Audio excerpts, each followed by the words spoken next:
Hi everybody, Cheryl here. I'm really happy to be showing you some hand balances today per some of your requests.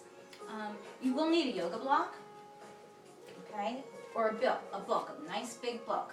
Okay, I'm going to show you how to do the crow pose, the crane posture, side crow, and then we're going to go over to the wall and do a right angle posture and a handstand using the wall as support.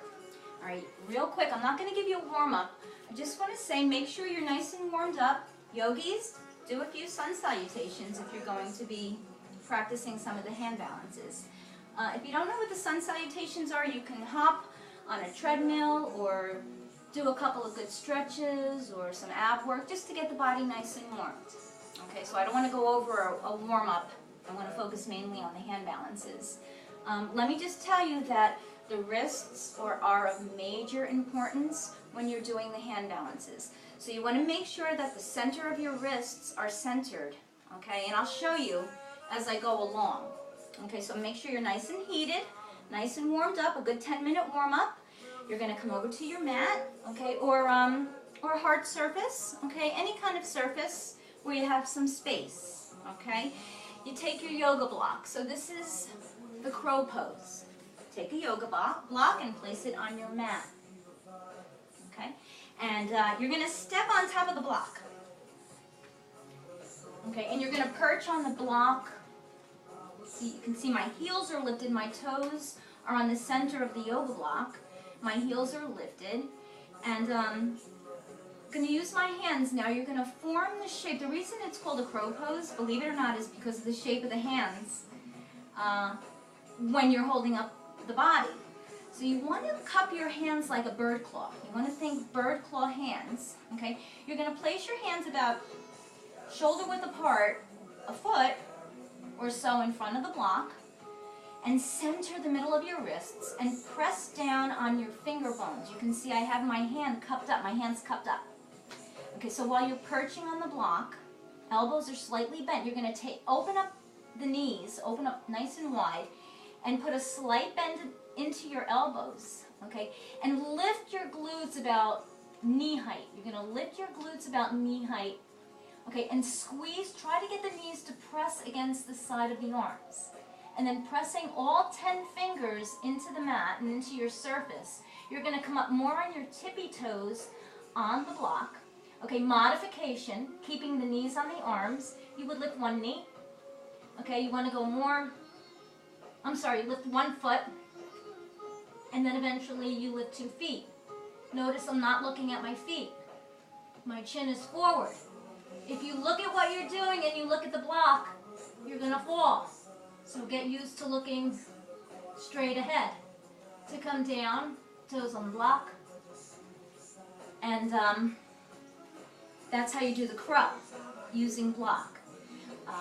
If you don't want to use the block, of course you can do it without, which I'm not going to demonstrate, but I will demonstrate the crane without the block. So the crane pose, feet wide, okay, about hip width. Again, you want to get those claw hands, piano finger hands, okay, and the difference here is you're locking the kneecaps into the tricep muscles or bones, okay? So you take the hands about shoulder width apart, press, hands are even, center the wrists, come up on your tippy toes, put a slight bend to your elbows, and push the kneecaps into the tricep bones, okay?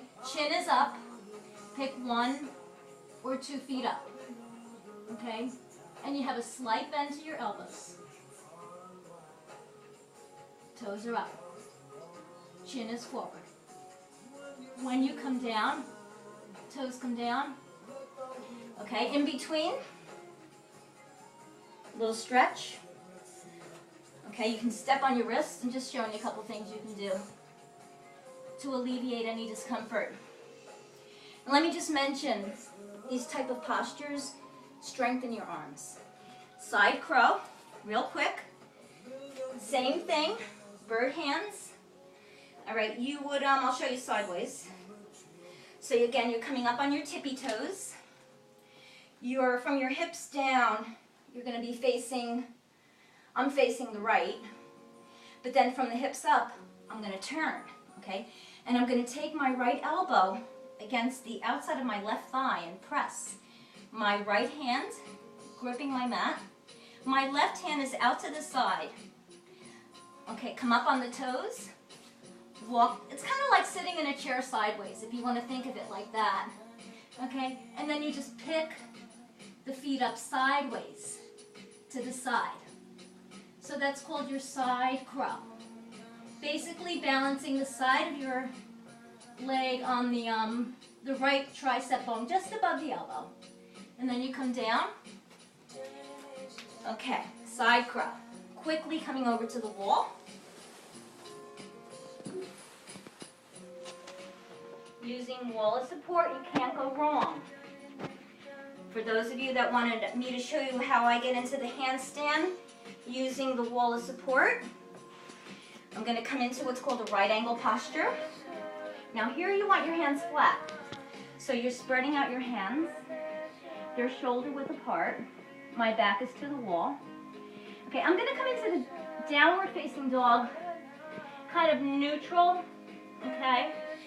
And again, my wrists are centered. Tucking my head under. I can see my glutes. And I want to take my right foot and my left foot together behind my glutes and straighten out my legs. Okay, tucking my chin down. So this is strengthening the arm and back muscles, called a right angle. Okay, so you practice that a little bit. Tremendous stretch for the shoulders. When you feel ready, you turn towards the wall. You take the hands, the fingertips, very, very close to the wall. Middle finger centered, hands shoulder width apart. You come back into like a semi-downward dog. Okay, and you just practice jumping your feet up. Just jumping the feet up. Get comfortable with that. Try to keep the head stable. Do it as many times, you know, this is your practice, so hopefully you practice this a couple times a week. When you're ready, you jump the feet up. All right, you jumped up. You have the wall behind you. Your hands are shoulder width apart. Heels, glutes against the wall. Arms nice and straight. Hold, you breathe. Okay, when you come down, take a little child's pose, stretch it out. Okay, so just a few things, a few hand balances per your request. I hope you practice and enjoy. Namaste.